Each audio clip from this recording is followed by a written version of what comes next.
Tribes பார்வையாளர்களுக்கு வணக்கம். இன்று நம்மோடு இணைந்துள்ள சிறப்பு விருந்தினர் முன்னாள் எம்எல்ஏ மதிப்பிற்குரிய திரு நிஜாமுதீன் அவர்கள். வாருங்கள், அவரோடு உரையாடலாம். சார் வணக்கம். சார் வணக்கம். சார், தமிழக வெற்றி கழகம் ஒரு தனிப்பெரும் கட்சியாக உருவெடுத்திருக்கிறது. 107 இடங்களில் அவங்க முன்னிலையில் இருக்கிறாங்க. இன்னும் அடுத்தடுத்த கட்ட சுற்றுகளில் அந்த இறுதி முடிவுகள் வெளியாகும். திமுக கூட்டணி 74 இடங்களில் முன்னிலையில் இருக்கிறாங்க. அதில் பல தொகுதிகள், தாவேக்காவும் அதே போல் பல தொகுதிகளில் வெற்றி அறிவிச்சிட்டாங்க. அதிமுக 53 தொகுதிகளில் முன்னிலை, அதுலேயும் பல தொகுதிகளில் வெற்றி உறுதியாக இருக்குது. அதிமுக பொதுச் செயலாளர் எடப்பாடி பழனிசாமி வெற்றி பெற்றிருக்கிறார். திமுக கூட்டணியின் தலைவர் மு.க. ஸ்டாலின் அவரே கொளத்தூரில் தோல்வி அடைந்திருக்கிறார். விஜய் பெரம்பூர், திருச்சி கிழக்கு 2 தொகுதிகளிலையும் வெற்றி பெற்றிருக்கிறாரு. ஒரு தனிப்பெரும் கட்சியாக உருவெடுத்திருக்கிறது. 1967க்கு பிறகு இப்படி ஒரு தனிப்பெரும் கட்சியா அதிமுக திமுக இல்லாம தமிழக வெற்றி கழகம் இப்படி உருவாகிருக்குது. ஆதவ அர்ஜுனா அவர் என்ன சொல்றாருன்னா, இது ஒரு மன்னராட்சிக்கு முடிவு எழுதிய நாள் இந்த நாள் அப்படின்னு சொல்றாரு. நீங்க இந்த முடிவுகள் பற்றி என்ன நினைக்கிறீங்க? குறிப்பா சென்னையில் 2 தொகுதிகள் தான் திமுக கைப்பற்றி இருக்கு. ஒன்று துறைமுகம், இன்னொன்று சேப்பாக்கம். முன்னாள் அமைச்சர் சேகர் பாபு, அதே போல உதயநிதி ஸ்டாலின், இவங்க 2 பேரும் தான் வெற்றி பெற்றிருக்கிறாங்க. இந்த தேர்தல் முடிவு குறித்து உங்களுடைய பார்வை என்ன சார்? தேர்தல் முடிவு யாரும் எதிர்பாராத முடிவாக இருந்தால் கூட சில பாடங்களை கற்க வேண்டிய அவசியம் திராவிட முன்னேற்ற கழகம் போன்ற கட்சிகளுக்கு இருந்திருக்கு. அதை நம்ம பார்க்கத்தான் வேணும். இந்த வெற்றியை மறுதளிக்க முடியாது. இந்த மிகப்பெரிய வெற்றியை பெற்றிருக்கக்கூடிய விஜய் அவர்களுக்கு எனது வாழ்த்துக்கள். எதிர்காலத்தில் மக்களை பண்பட்டவர்களாகவும் அறிவு சார்ந்தவர்களாகவும் கொள்கை சார்ந்தவர்களாகவும் தமிழகத்தினுடைய மாண்பை தூக்கி பிடிப்பவர்கள் மாற்ற வேண்டிய கடமையும் பொறுப்பும் உங்களுக்கு இருக்கிறது. ஒவ்வொரு கட்சியில தொண்டர்களுக்கும் ஒரு வழிநடத்தல் இருந்தது, அல்லது ஏதாவது ஒரு பெரிய சிறப்பான ஒரு அமைப்பிலிருந்து அவர்கள் பிரிவுபட்டு வந்தவர்களாக இருந்த அந்த அறிவு சார்ந்த ஒரு நிலையை பிரிவுபட்டு வந்தவர்களாக இருப்பார்கள். ஆனால் உங்களிடம் இருக்கக்கூடியவர்கள் அந்த மாதிரி ஒரு களத்திலிருந்து வராத காரணத்தினால, அது புதுமுகங்களாக இருக்கக்கூடிய காரணத்தினால அவர்களை பண்படுத்த வேண்டிய அவசியமும் பொறுப்பும் உங்களுக்கு மட்டும்தான் இருக்கிறது. உங்களுக்கு நிகரான, உங்களுக்கு அடுத்த நிலையில் கூட அந்த கட்சியில் யாரும் தலைவர்கள் இல்லை என்பதை உணர்ந்து கொள்ள வேண்டும். அது மட்டுமல்ல, நீங்கள் எடுத்துக்கக்கூடிய அந்த நிகழ்வுக்கும் உங்கள் கிடைச்ச வெற்றிக்கும் உங்கள் வாழ்த்துக்கள். சிறந்த ஆட்சியை நீங்கள் தர வேண்டும் என்று நாங்கள் எதிர்பார்க்கிறோம். அதோடு மட்டுமில்லாமல் உங்கள் குடும்ப பிரச்சனையும் தீர்த்து, உங்கள் பெற்றோர்கள் எப்படி உங்களோட வெற்றியை மகிழ்ந்தார்களோ அதே போல் உங்கள் மனைவியும் சேர்ந்து மகிழ்ந்து நலமாக சுகமாக இந்த வருகின்ற கோர்ட் உங்களுக்கு தேதி இருக்குது, அதை போகாத அளவுக்கு சமரசம் செய்து கொள்ளக்கூடிய வாழ்த்துக்களையும் நான் தெரிவித்துக் கொள்கின்றேன். ஆனால் இந்த வெற்றியில் நீங்கள் பார்த்தீங்கன்னு சொன்னால், திராவிட முன்னேற்ற கழகம் போன்ற ஒரு கட்டுக்கோப்பான அமைப்பு இளம் தலைமுறைகளுக்கு கொள்கையை, கோட்பாடுகளை கொண்டு போய் சேர்க்க தவறிவிட்டதோ என்ற ஒரு எண்ணம் தோன்றுகிறது. அது ரொம்ப கவனித்து பார்க்கணும். 30 வயசு கீழே உள்ளவங்களில் கட்சியில் ஆளே இல்லை. இன்னும் சொல்லப்போனால் மாணவரணி என்று மாவட்டந்தோறும் வைத்திருக்கிறார்கள். மாணவரணி அமைப்பாளர்கள், மாணவரணி பொறுப்பாளர்கள் வைத்திருக்கிறார்கள். திராவிட முன்னேற்ற கழக மாணவரணி பொறுப்பாளர்கள்லாம் பார்த்தீங்கன்னா 48 வயசு, 45 வயசு, 50 வயசுன்னு சொல்லி அவங்க ரிட்டையர் ஆகி போகிற வயசில் தான் இன்னும் வச்சுட்ருக்குறாங்க. ஏன் அந்த நிலை கேட்டால், அந்த மாவட்ட செயலருக்கு அவர் தான் பிடிக்குது, இந்த மாவட்ட செயலருக்கு இவர் தான் பிடிக்குது, இந்த மந்திரிக்கு இவர் தான் பிடிக்குது, இவர் மேலிடத்தில் லெட்ரு வாங்கிட்டு வந்துட்டாருன்னு தான் வச்சுருக்காங்களா ஒழிய, அந்த வயசுக்கு உள்ளவர்களை, இளைஞரணிக்கே அந்த வயசில் ஆள் இருக்கக்கூடாது, அந்தந்த வயசுக்காரங்கள்ட்ட ஒப்படைக்கணும். 60 வயசு 58 வயசில் உள்ள இளைஞரணியாகவும் இப்படி உள்ளவங்களை நீங்கள் போட்டிருக்கீங்க. ஏதோ ஒரு அமைப்பாளர்னு போட்டு கோஆர்டினேட் பண்ணுறதுக்கு ஒரு பெரிய ஆளை போட்டிங்கன்னா பரவாயில்லை. ஆனால் அப்படி இல்லையே. கடைசி வரைக்கும் நீங்கள் இப்படி ஓட்டுறது புதிய மக்கள்கிட்ட போய், புதிய ஜென்ரேஷன் போய் நீங்கள் கொடுக்கலங்கிறத தெளிவாக காட்டு. முதலமைச்சரே தோற்றிருக்கிறாரு குளத்தூரில், அது பற்றி என்ன நினைக்கிறீங்க? முதலமைச்சரே தோற்றிருப்பதற்கு காரணம் அதான் சொன்னேன். மக்களுக்கு அந்த மக்களுடைய எண்ணத்தை முதல்ல திமுக உணரத்தான் தயங்கி விட்டது. கடைசியில் ரொம்ப லேட்டாக தான். ஆனால் இந்த தோல்வியை திமுக ஏற்கனவே உணர்ந்து விட்டது என்னன்னு சொல்லுவேன். எனக்கு அப்பொழுது டவுட் இருந்தது. என்று இவர்கள் தேமுதிகவை தேடி சென்று 10 சீட்டு கொடுக்கும்போது திராவிட முன்னேற்ற கழகம் தோல்வியை உணரும் பொழுதுதான் கூட்டணி கட்சிகளுக்கு அதிகமான சீட்டுகளை வாரி தருவார்கள். அது ஒரு பழக்கம் இருக்குது. ஏற்கனவே கலைஞர் அவர்கள் சிறு சிறு கட்சிகளுக்கு 5 சீட்டு 10 சீட்டு கொடுத்தாரு. அதை நம்ம பார்த்தோம். அப்போ சுத்தமாக தோற்று போனார். அந்த மாதிரி கொடுக்கும்போது இருக்கிற கட்சியே நல்ல கட்சியாக இருக்குது. அப்போ தேமுக தேடி போய் கொடுக்குறாரு. அது ஒரு சதவீத கட்சிக்கு 10 சீட்டு கொடுக்க வேண்டிய அவசியம் என்ன? அது 2 எம்பி, நாடாளுமன்ற எம்பியும் மக்களவைக்கு 2 தரேன்னு சொல்லி வாக்குறுதியோடு கொடுத்துருக்காருன்னா என்ன காரணம்னு யோசிக்கும் போது, திமுக வளர்ந்து விட்ட காரணத்தினால தான் அவ்வளோ பயமாக போய் இந்த மாதிரி செஞ்சுருக்காங்களோங்கிற எண்ணம் தோணுது. அது இன்னும் சொல்லப்போனால் நிறைய செஞ்சுருக்காங்க. அந்த கட்சி நான் செய்யலைன்னு சொல்ல, செய்யதை கொண்டு போய் சேர்க்கவில்லை. அவர்கள் நம்பியது 2 விஷயத்தை. ஒன்று, இலவசங்களை நம்பினார். அந்த இலவசங்கள் நல்ல திட்டமாக தான் போய் சேர்ந்துச்சு. ஆனால் அந்த இலவசங்களை கொடுத்தது நாங்கள் தான் என்ற புதிய ஜென்ரேஷனுக்கு அந்த இலவசத்துடைய அருமையை பெருமையை மக்கள்கிட்ட போய் எடுத்து வைக்க தவறிவிட்டார்கள். இது இந்த இலவசங்கள் கெடுதலாக இருந்திருந்தால் தாவைக்கா அதிமுக போன்ற கட்சிகள் இதே அறிவித்திருக்காது. நீங்கள் போட்ட இலவசம் கூடுதல் அறிவிக்கிறாங்கன்னு சொன்னால் அது விரும்பினதை தான் அறிவிக்கிறாங்க. அப்போது அதையே சேர்க்கவில்லை.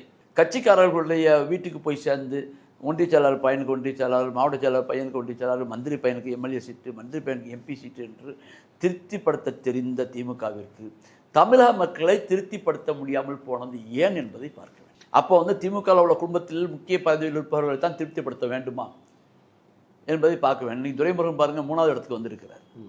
என்ன காரணம்? அப்போ இவர்கள்லாம் தொடர்பு கொள்ள முடியாதவர்களாக இருக்கிறார்களா என்ற குற்றச்சாட்டு எல்லாத்தையும் எழுந்துக்கிட்டு இருக்கு. ஒரு மாயை, ஒரு அலை ஓட்டுவங்கிறது மட்டுமல்லாமல் அதோடு சேர்ந்து நம்ம மீது உள்ள அதிருப்தியும் அங்கே களம் கண்டிருக்குது என்பது மறுப்பதற்கு இல்லை. அதில் விளைவு தான் இன்றைக்கி நம்ம குளத்தூர்லையும் பார்க்குறோம்.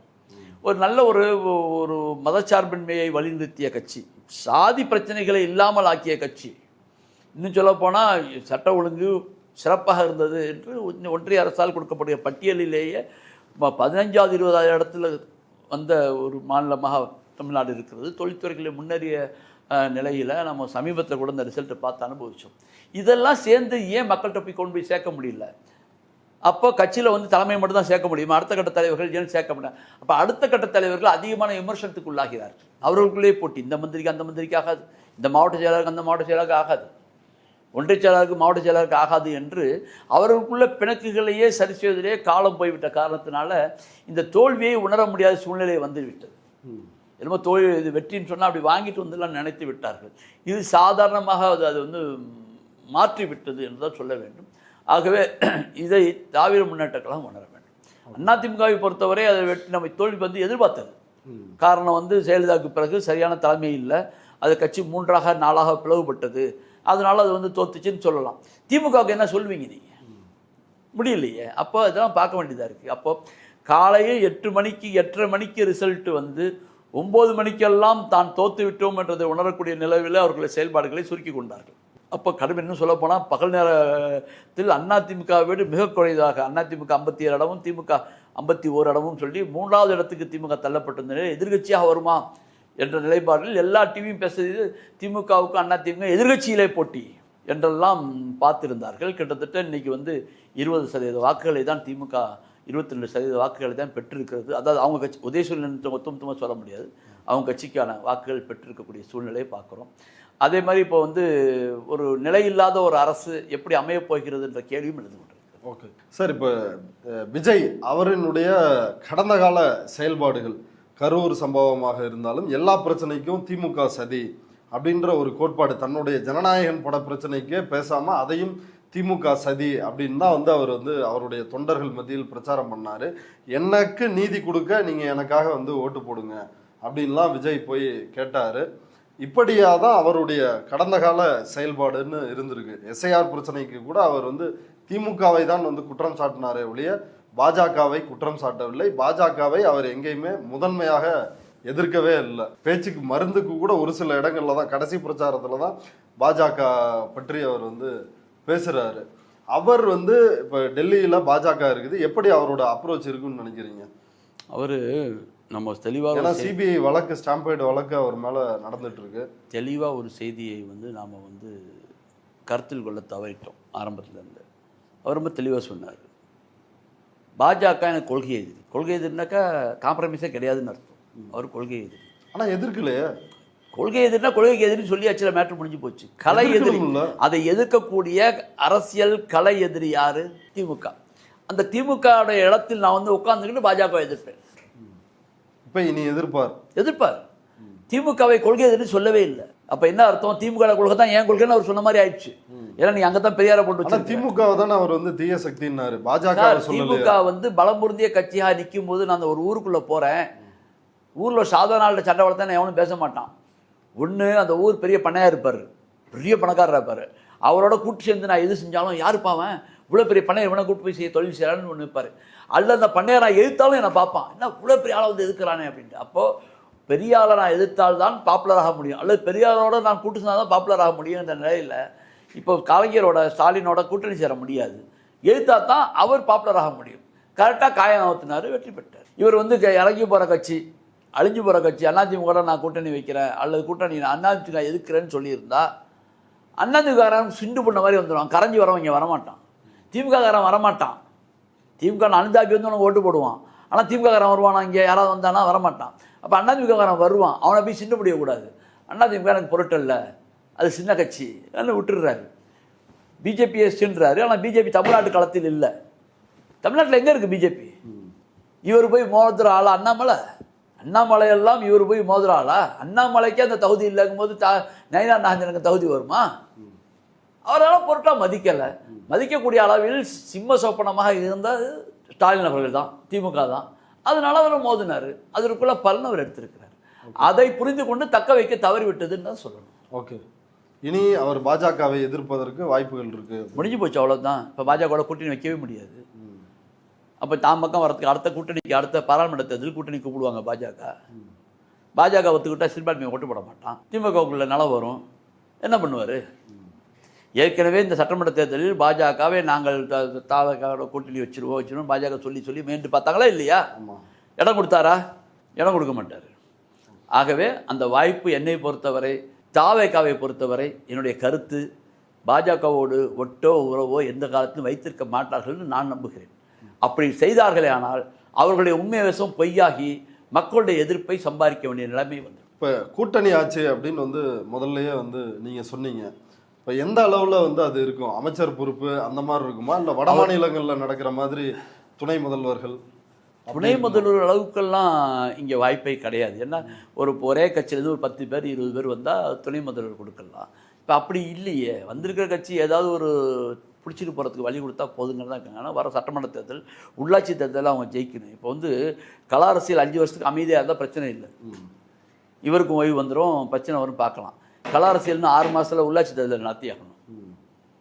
உள்ளாட்சி தேர்தல் ஏற்கனவே நகராட்சி இதில் ஊரக பகுதிக்கு முடிஞ்சு போயிருக்குது, நகர பகுதிக்கு முடிய போகுது. இந்த இன்னும் 2 மாதத்தில் முடிய போகுது. இப்போ ஊரக பகுதிகளுக்கும் நகரப்புற பகுதிகளுக்கும் உள்ளாட்சி தேர்தல் நடத்தியாகணும். அதைத் தொடர்ந்து 2 ஆண்டுகளில் பாராளுமன்ற தேர்தல் நடத்தியாகணும். 31 அப்புறம் விடுங்க. இப்போ 2 பிஸி, கிட்டத்தட்ட வருஷத்துக்கு ஒரு தேர்தல், 2 தேர்தல், மிகப்பெரிய தேர்தல், மாநில அளவான தேர்தல் இருக்கின்ற காரணத்தினால இப்போ நம்ம அதை தான் பார்க்க முடியும். அப்போது அந்த கட்சி ஜெயிக்கக்கூடிய கூட்டணியில் இருக்கணும் அப்படின்னு விரும்புவாங்க. ஏற்கனவே பாதிக்கப்பட்ட கட்சி, அங்கிருந்து ஓட்டு போன கட்சிகள் இருக்குது, எல்லாருக்கும் தெரியுது யார் யாருக்கு ஓட்டு போனால் அவங்களுக்கு தெரியும். அப்போ இருக்கிறதை காப்பாற்ற வேண்டும் என்று சொன்னால் தாவேகாவோட கூட்டணி செல்லலாம் என்று நினைப்பார். அப்போ அதை பார்த்தீங்கன்னு சொன்னால் அடுத்தது வந்து ரஜினிகாந்த் கட்சி திறக்குன்னு சொல்லிட்டு இருந்தார். மிகப்பெரிய எதிர்பார்ப்பு இருந்தது. பாஜகவுடைய நெருக்குதல் காரணமாக பாஜக வந்து கட்சி தொடங்கக்கூடாது, நீங்கள் என்னோட வந்துடுங்க, நாங்கள் ஒன்றியத்தில் மந்திரி பதவி தாரோம், அல்லது கட்சி தொடங்கினா எங்களோட தான் கூட்டணி வைக்கணும் அப்படின்னு சொல்லும்பொழுது தெளிவாக மறுத்துட்டார். என்னால் முடியாது, நான் பாஜகவோட கூட்டணி வைக்க மாட்டேன், சிறுபான்மையர்கள் என்னுடைய அமைப்பில் நிறையா இருக்கிறாங்க, இண்டிபெண்ட்டாக இயங்குவேன், இல்லைனா உங்கள வரமாட்டேன், அப்போ நாங்களாம் பிரச்சனை பண்ணணும்னு பயத்து பொறுத்த காரணத்தினால அவர் கட்சி தொடங்க போனார். கிட்டத்தட்ட ஒரு 15 வருஷமாக கட்சி தொடங்க எதிர்பார்த்த தொண்டர்கள் காத்திருந்து அவர்கள் அப்படியே பழவிட்டாங்க. திமுக வானா அதிமுக வானான்னு சொல்லி பழவிட்டு அவங்களும் இந்த ஆட்சி வேணா அந்த ஆட்சி வேணான்னு மாறுபட்ட சிந்தனை உள்ள மக்கள் மாதிரி அவங்களும் வந்து வழிநடத்தத்துக்கு இல்லாமல் அவங்க ஒரு 4% 5% ஆளுங்க அவங்களும் அனாதையாக சுற்றிட்டு இருந்தாங்க. அப்போ இவங்கெல்லாம் சேர்ந்து ஒன்று கூடி இந்த கட்சி வேணாம் அந்த கட்சி வேணாம் நினச்சவர், ரஜினியை நினச்சவங்க, அதே மாதிரி வந்து ஒவ்வொரு காலகட்டத்திலையும் உருவானது மக்கள் அதிருப்தி, ஆளுங்கட்சியில் அதிருப்தி எல்லாம் சேர்ந்து விஜயுடைய ஃபேக்ஷனும் சேர்ந்து 25% 30% வளர்ந்து விட்டுருச்சு. அதை வழிநடத்துவதற்காக அந்த விஜய் ரசிகர்கள் வைத்து விஜய் தன்னை அதை ஆட்படுத்தி கையகப்படுத்தி கொண்டார். இப்போ எல்லாம் அவர் ஓட்டு மாதிரி போச்சு. எல்லோரும் அவருடைய ரசிகர்கள் அல்ல. ரசிகர்கள் பட்டாலும் பெருசாக இருக்குது. அவர் கட்சியில் ஓட்டு போடாதவங்க கூட அவருக்கு ரசிகர்கள் இருக்கிறாங்க. நிறைய பேர் ஓட்டு போடல, ரசிகர் இருக்கிறாங்க, அது வேறு. அரசியல் ரீதியாக ஏற்றுக்கொண்டவர்கள் குறைவு தான். இதெல்லாம் சேர்ந்து முத்தாய்ப்பாக ஒரு வாய்ப்பை கரெக்டாக பயன்படுத்தி கொண்டு இப்போ 107 இடங்கள் தான் தற்போது வரை தாவேகா முன்னிலையில் இருக்குது. பல இடங்களில் வெற்றி சான்றிதழையும் வந்து பெற்றுட்டாங்க.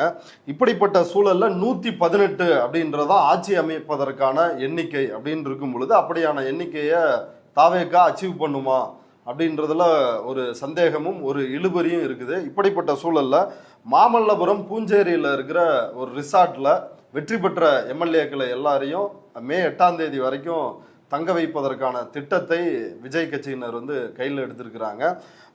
அவங்க செல்போன் உள்ளிட்டு எதுவுமே கொண்டு வரக்கூடாது அப்படின்றது ஏற்கனவே தேர்தலுக்கு முன்னாடியே பார்த்தோம். இப்படி ரிசார்ட் வந்து அவங்க வந்து பார்த்துட்டு இருக்கிறாங்க எம்எல்ஏக்கள். விஜய் அப்படிதான் வந்து உத்தரவிட்டிருந்தார். என்னன்னா வெற்றி பெற்றவர்கள் எந்நேரமானாலும் வந்து என்னை வந்து சந்திக்கணும் அப்படின்னு வந்து சொல்லியிருந்தாரு. இப்படி ஒரு நடவடிக்கை எடுத்திருக்கிறாங்க. எம்எல்ஏக்களை விலைக்கு வாங்கி விடுவார்கள் அப்படின்ற அச்சம் ஒரு புறம் இருக்கிறது அப்படின்றத பார்க்க முடியுது. இப்போ இதில் இவங்க 118 அப்படின்ற அந்த எண்ணிக்கையை தொடுவதற்கு எந்தெந்த கட்சிகள் வந்து ஆதரவு தெரிவிப்பாங்க? இது வந்து கூட்டணி ஆட்சியாக இருக்குமா, இல்லை இந்த ஆட்சி எப்படி இருக்கும்? ஒரு புறம் ராகுல் காந்தி ஃபோன் பண்ணி விஜய்க்கு வாழ்த்து தெரிவிச்சிருக்கிறார், விஜய்கிட்ட பேசியிருக்கிறாரு. மோடி வாழ்த்து தெரிவித்து அவர் ஒரு பதிவை போட்டிருக்கிறாரு. ஒரு ஈர்க்கக்கூடிய திறனுள்ள கட்சியாக வந்திருக்குது அப்படின்னு அவர் பாராட்டி இருக்கிறாரு. இப்போ யாருடன் சேர்ந்து விஜய் ஆட்சி அமைப்பார்? விஜய்க்கு இன்னும் தேவை 11 சட்டமன்ற உறுப்பினருடைய ஆதரவு தேவை. இப்போ 107 வந்திருக்கிறார். 118 அவருக்கு வேணும். 19 இருந்தால் கூட நல்லது. அப்போ கிட்டத்தட்ட வந்து 118ன்னு வச்சுக்கிட்டா கூட இன்றைக்கி அவருக்கு 11 உறுப்பினர் சட்டமன்ற உறுப்பினர் ஆதரவு தேவை. காங்கிரஸ் கட்சி ஏற்கனவே விஜயோடு தான் கூட்டணி சேரும் என்ற நிலவு இருந்தது. நானும் அது குறித்து பேசியிருந்தேன். ராகுல் காந்தி அதை விரும்புகிறாரு அப்படின்னு சொல்லியிருந்தேன்.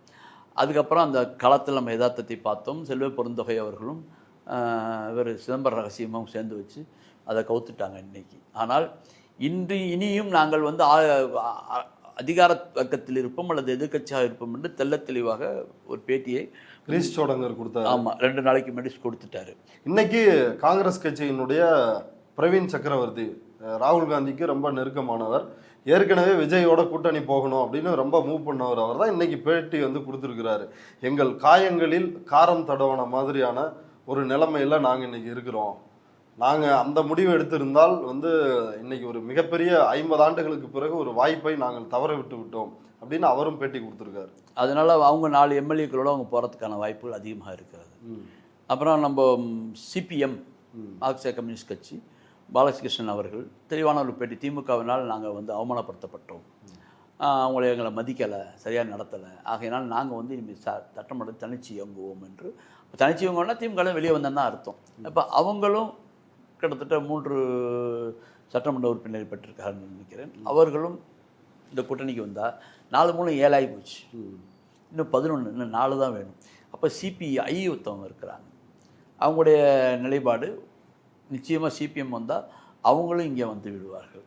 அதே மாதிரி பிரேமலதா அங்கே இருப்பார்களா என்ற நிலையை யாராலும் சொல்ல இயலாது. ஸோ அவர்களும் வரார்கள். வைகோவால் வரக்கூடிய வரை பேட்டி கொடுத்துட்டாரு. ஆனால் உதயசூரியன் ஜெயிச்சதுனால அவங்களால வர முடியாது. மாமக உதயசூரியன் ஜெயிச்சதுனால வர முடியாது. கிட்டத்தட்ட 10 உறுப்பினர்கள் திமுக சைட்லேருந்தே வந்துடுறாங்க. திருச்சியை ராஜினாமா பண்ணணும். திருச்சி ராஜினாமா பண்ணால் அங்கே ஒரு தேர்தல் நடந்தால் அங்கேருந்து ஒன்று திரும்ப நிச்சயமாக தாவேக்கத்தான் ஜெயிக்கும் என்று எல்லோரும் சொல்லக்கூடிய வார்த்தை, அதுவும் கிடச்சிரும். அது வரைக்கும் டெம்பரவரியாக இந்த பக்கம் பாமக ரெடியாக, அடிக்கடி இந்தியாவில் கத்தி மாறின கட்சி பாமகவை தான் இருக்கும். எங்கள் மக்களுக்கு யாருக்கு நன்மை கிடைக்குதோ அங்கே மாறும்னு சொல்லி தெளிவாக சொல்லிட்டு மாறுவாங்க. அவங்க கிட்டத்தட்ட இந்த பக்கம் ஒரு 4 சீட்டோடு நிற்கிறாங்க. அவங்க வந்தாங்கன்னா கூடுதலாக ஒன்றிய அரசு எப்படி பீகார்லேயும் தெலுங்கானாலையும் ஆதரவை பெற்று இவர் தெலுங்கு தேசம் கட்சியோட ஆதரவு பெற்று நடத்திட்டு இருக்காங்களோ அது மாதிரி நடத்திடுவாருங்கிற ஒரு எதிர்பார்ப்பு இருக்குது. மேலே பொய்க்கிறதுக்கு வாய்ப்பு இல்லை. ஏன்னா ஒரு 20 சீட்டுன்னு சொன்னால் கஷ்டம்.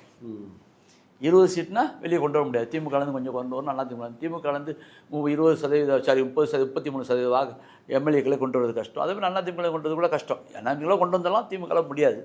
இப்போ இந்த சூழ்நிலையில் பாஜக தலையீடு எல்லாமே இருக்கும். அப்புறம் நம்ம ஒன்றிய அரசுடைய கவர்னருடைய நிலைப்பாடெலாம் இருக்குது. ஆகவே இப்போ அவருக்கு வந்து ஈஸியான நிலை 11 என்பது மிகவும் ஈஸியாக பிற கூட்டணிகளை கொண்டு வரக்கூடிய வாய்ப்புகள் இருக்கின்ற காரணத்தினால அது ஈஸியாக அமைஞ்சிடும். அது எப்படி கூட்டணி ஆச்சு அப்படி இருக்குமா, இல்லை விஜய்க்கு ஆதரவு தர்றோம் அவங்களே வந்து ஆட்சியும் அதிகாரத்தையும் அவங்களே? காங்கிரஸை பொறுத்தவரை ஆட்சியிலே பங்கு கேட்பார்கள். ஏற்கனவே அவர்கள்ட்ட அந்த சிஸ்டம் இருக்குது. பாமகவும் ஏற்கனவே ஆட்சியில் பங்கு எடுத்தான் பல கூட்டணியில் அவர்கள் சேர்ந்திருக்கிறார்கள். அவரும் கேட்பார்கள். இப்போ வெளியிலேருந்து ஆதரிக்கிறேன்னு சொன்னால் கம்யூனிஸ்ட் கட்சி வேண்டாம், வெளியிலேருந்து ஆதரிக்கலாம்னு சொல்லலாம். இல்லது அவங்களே நான் இந்த காலத்துக்கட்டத்துக்கு நாங்கள் மாற்றிக்கிறோன்னு சொல்லி வர்றதுக்கான வாய்ப்புகளும் இருக்குது. அதனால் தேமுதிக பற்றி சொல்ல வேண்டியதில்லை. பதவி எங்கே கொடுத்தாலும் அங்கே போயிடுவாங்க.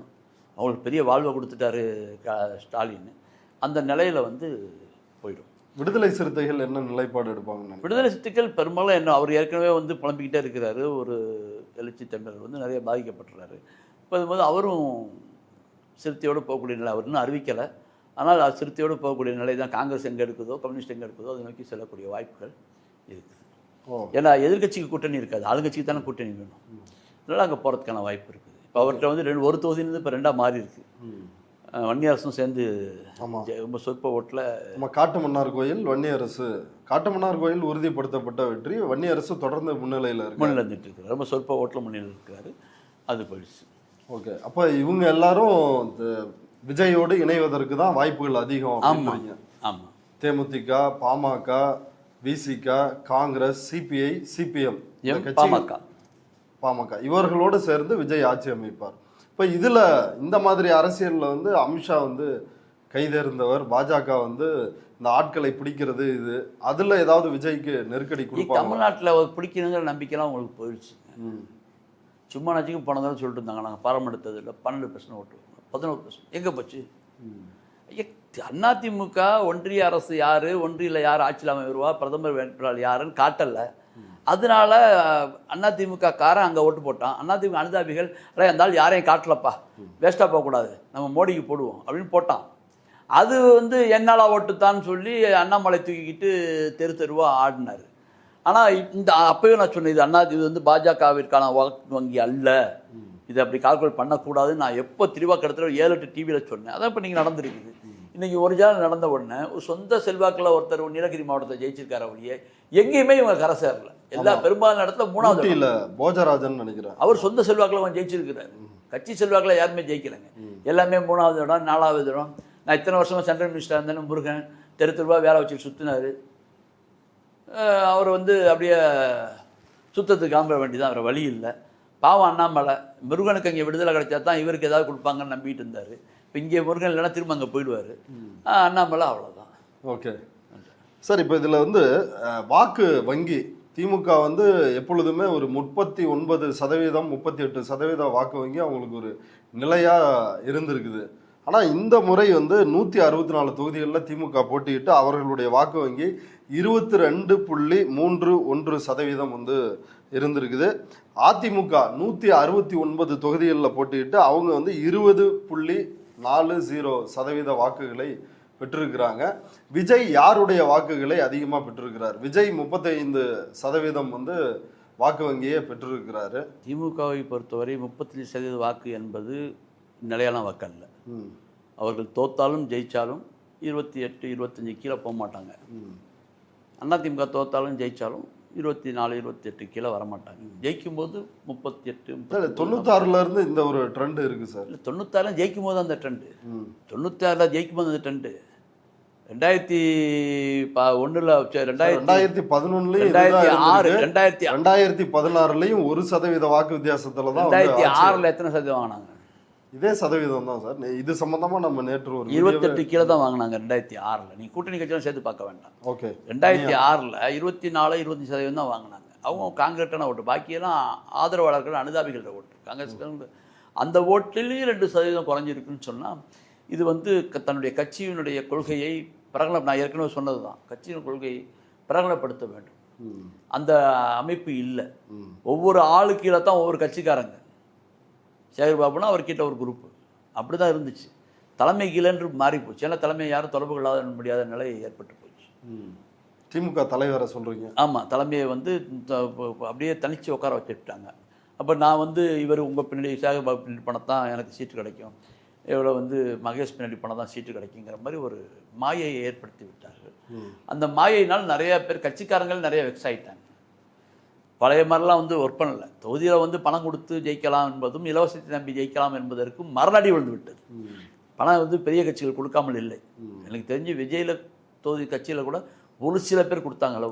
அருண்ராஜ் கொடுத்துருக்காரு, சேலம் மேற்குல கொடுத்துருக்காங்க, 2-3 பேர் கொடுத்துருக்காங்க. மற்ற பெரும்பாலும் யாருமே கொடுக்கல.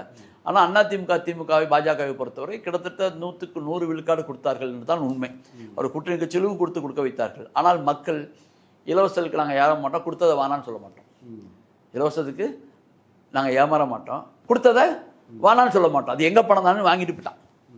வாங்கிட்டு அவன் போட வேண்டிய இடத்துல போட்டுட்டு போயிட்டான். அதனால வந்து அந்த பாஜக காரர்கள் பெரும்பாலும் கூட்டணி கட்சிகளுக்கு வாக்களிக்கவே இல்லை. அவர்கள் நின்ன தொகுதியில் வாக்களித்தாங்களா இல்லைன்னு தெரியாது. பெரும்பாலான இடத்தில் பாஜகக்காரர்கள் தாவேக்காவுக்குத்தான் வாக்களித்தார். ஏன்னா அவர்களுக்கு திமுகவை அழிக்க வேண்டும். அதிமுக நம்பி பார்த்தோம், அவன் வச்சு அழிக்க முடியல. பாஜகவை நம்பினோம், அவங்களும் அழிக்கலை. அப்போ இவங்க நாங்கள் நம்பின 2 பேரும் அழிக்கலை, இவராவது அழிக்கட்டுமே திமுகவை என்று அந்த பாஜகக்காரர்களுடைய வாக்கு வங்கி, சங்கிகளுடைய வாக்கு வங்கி எல்லாமே தாவேக்காவிற்கு. இப்போ இதில் 3ஆம் இடத்திற்கு அதிமுக கூட்டணி வந்து தள்ளப்பட்டிருக்குது. 53 தொகுதிகளில் அவங்க முன்னிலையில் இருக்கிறாங்க. அதிமுகவினுடைய எதிர்காலம் என்னவாகும்? இன்னும் மோசமாகும். ஏன்னா ஏற்கனவே தொடர் தோல்வியை தந்திட்டு கொண்டிருக்கிறார். இப்போ எதிர்கட்சி தலைவர் என்ற அந்தஸ்தும் போய்விடுகிறது. இப்போ இந்த சூழ்நிலையில் கூட்டணி கட்சிகள் நகரும். அவன் எங்கே காய் கடிக்க பழம் பழுக்குது அங்கே தான் எல்லாரும் போவாங்க, இயல்பு. அதில் அவங்க ரெட்டலை சின்னத்தில் நின்றவங்க யாரும் ஜெயிக்கலை. கூட்டணி கட்சிக்காரங்க யாருமே ஜெயிக்கலை. ஜெயிச்சது வந்து பாமக ஜெயிச்சிருக்குது. அப்போ அவங்கெல்லாம் இங்கே இருக்க மாட்டாங்க. அப்போ கட்சியில் உள்கட்சி பூசு அதிகமாகும். 2ஆம் கட்ட தலைவர்கள் வந்து செங்கோட்டையன் மாதிரி எல்லாம் மறுபடியும் தாவேக்கா பக்கம் போய் சேரக்கூடிய வாய்ப்புகள் நிறைய. ஓகே சார், இந்த தேர்தலில் வந்து திமுக அதிமுக மீது வட இந்திய ஊடகங்களில் வந்த செய்தி என்னன்னா, பிராமணர்களுக்கு ஒரு இடங்களை கூட, ஒரு சீட்டை கூட அவங்க வந்து கொடுக்கல. 2 மெயின் ஸ்ட்ரீம் பார்ட்டி பிராமணர்களை, பார்ப்பனர்களை புறக்கணித்து விட்டார்கள் அப்படின்னு ஒரு குற்றச்சாட்டை வச்சாங்க. தாவேக்கா மயிலாப்பூரில் அந்த கட்சியினுடைய பொருளாளர் வெங்கட்ரமணன் அவரை வந்து நிற்க வச்சாங்க. அவர் வெற்றி பெற்றிருக்கிறாரு. ஸ்ரீரங்கத்தில் ரமேஷ் அப்படின்ற வேட்பாளர் அவர் வந்து வெற்றி பெற்றிருக்கிறார். அதே போல் தூத்துக்குடியில் ஸ்ரீநாத் விஜயனுடைய நண்பர் அவர் வந்து வெற்றி பெற்றிருக்கிறார். இந்த அம்சத்தை நீங்கள் எப்படி பார்க்குறீங்க?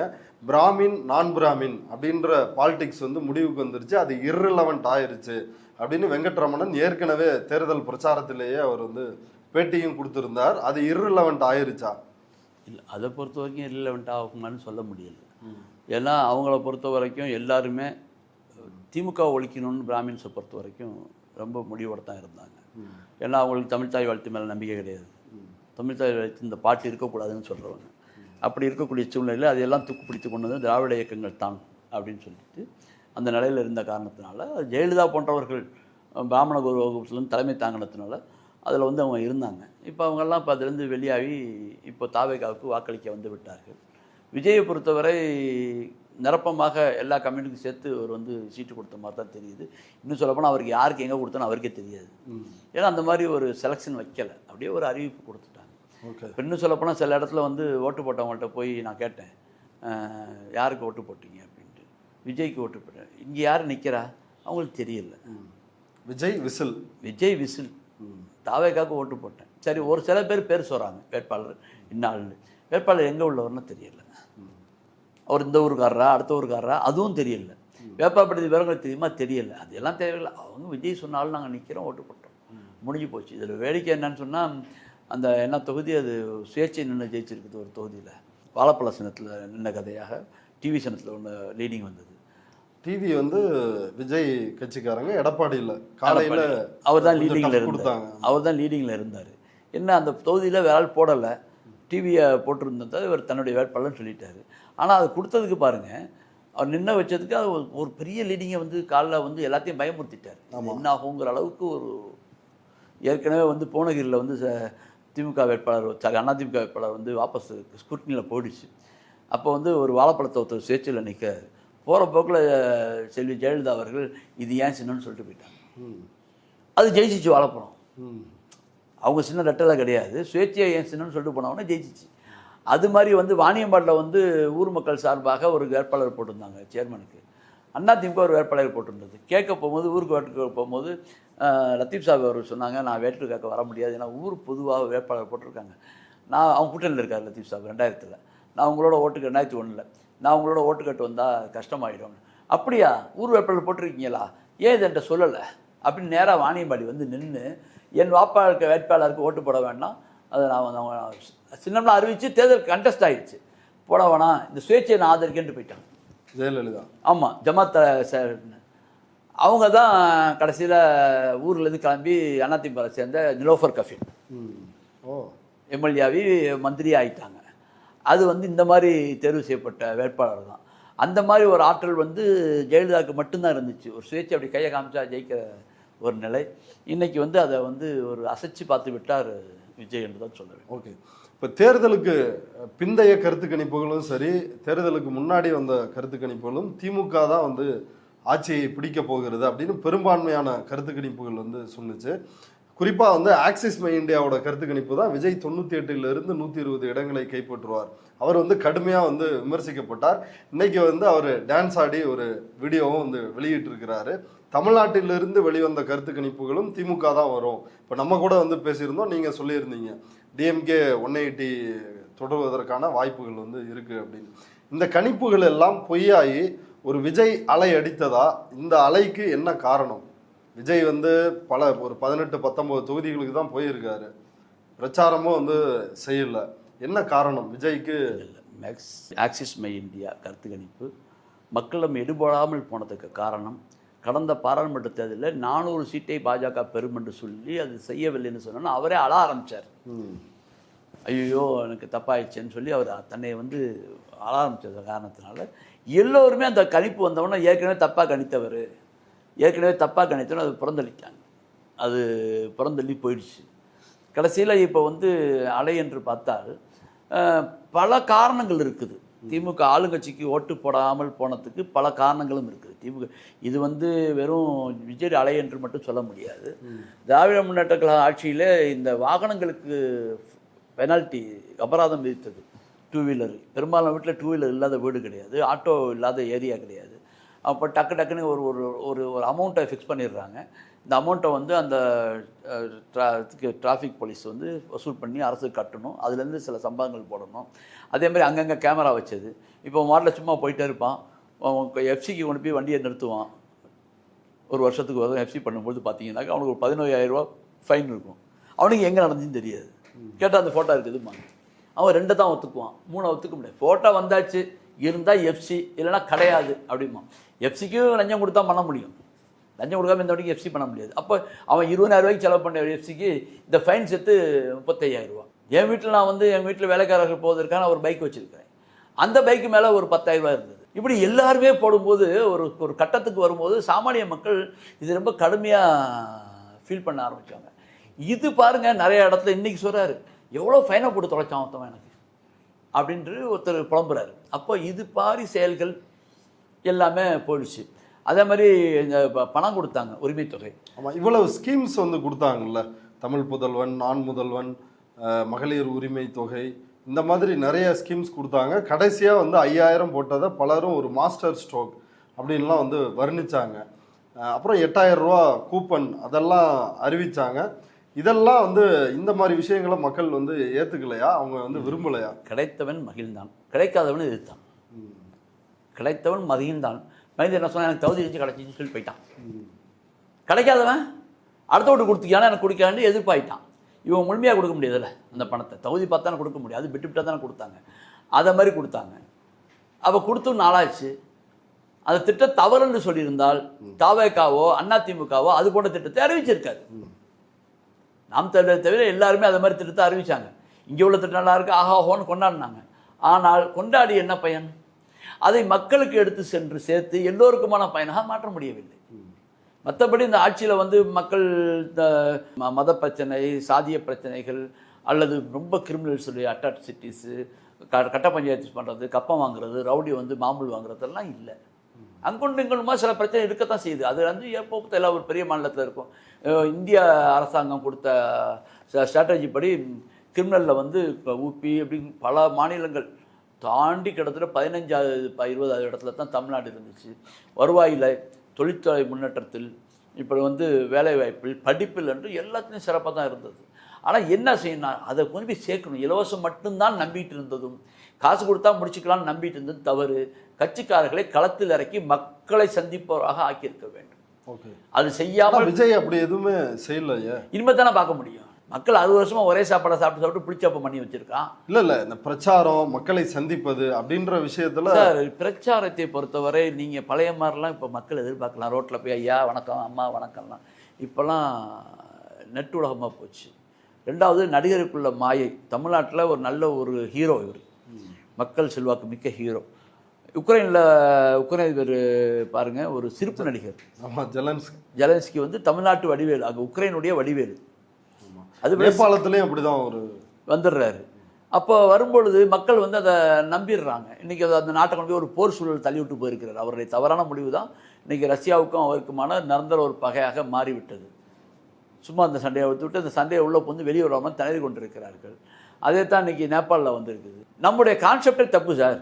ஒரு குடும்பத்தை வழிநடத்துவதற்கு உங்களுக்கு வயசான நினைச்சிருக்காங்க. ஒரு குடும்பத்தை 21 வயசு, ஒரு 20 வயசு தான் திருமணம் பண்ண முடியும், குடும்பத்தை நீங்கள் வழிநடத்த முடியும், குடும்ப தலைவராக இருக்க முடியும்.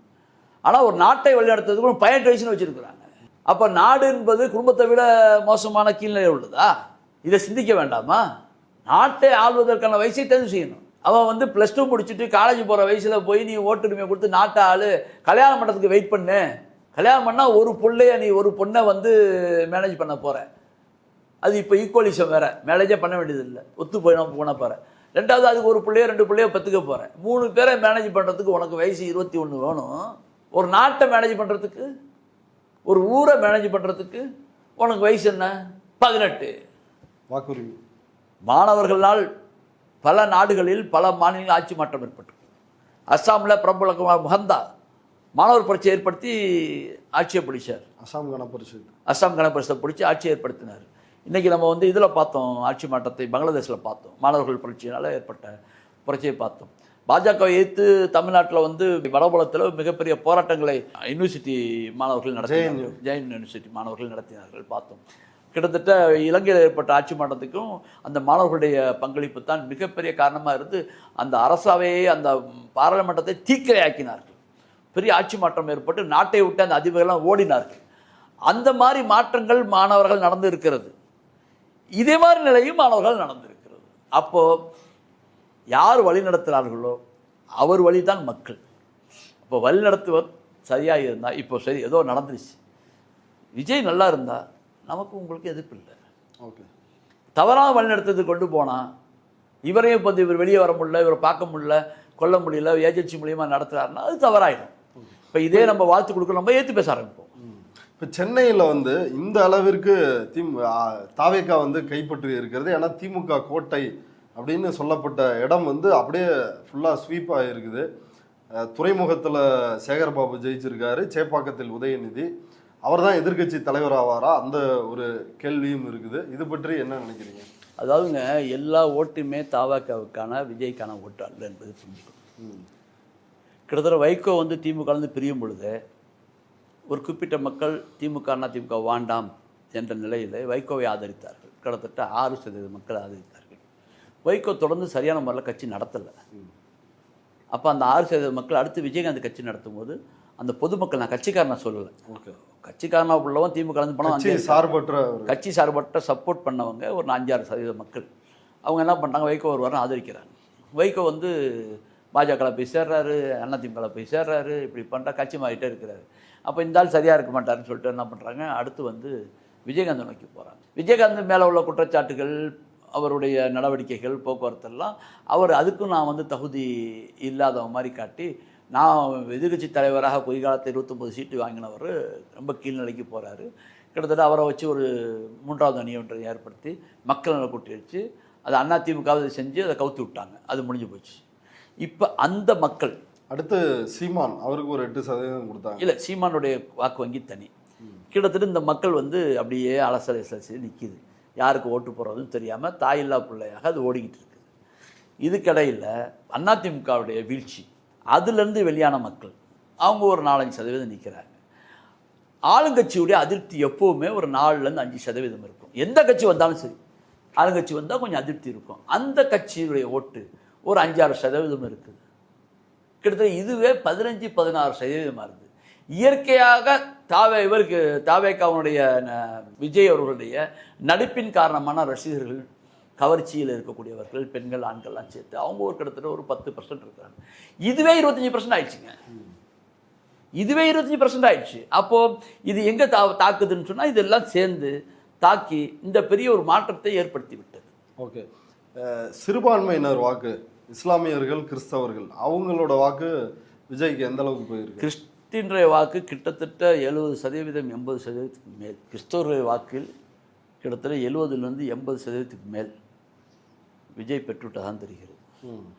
முஸ்லீம் சிறுபான்மையர்களில் பெண்களுடைய வாக்கில் ஒரு 20% வரை 20% வரை விஜய் பெற்றதாக தெரிகிறது.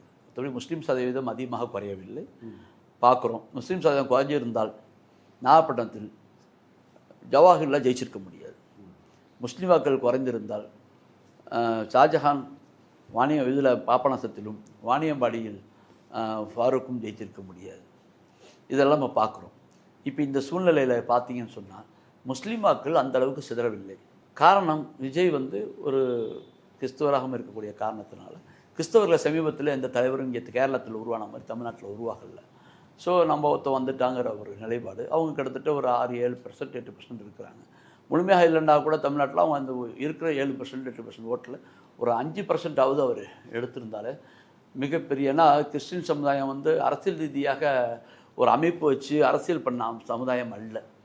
இப்போ அவருக்கு கிறிஸ்துவ அமைப்புகள் தனியாக தோன்றலைன்னா கூட கிறிஸ்துவரோட அமைப்பு தோன்றியிருக்கிற காரணத்தினால அவர்களுக்கு சில பிரச்சனைகள் கடந்த காலத்தில் இருந்துகிட்டு இருந்தது. அந்த பிரச்சனை தீரணும். ஏன்னா அவருக்கு இன்னை வரைக்கும் அந்த சர்ச்சுகளுக்கு அங்கீகாரம் கிடைக்கவில்லை.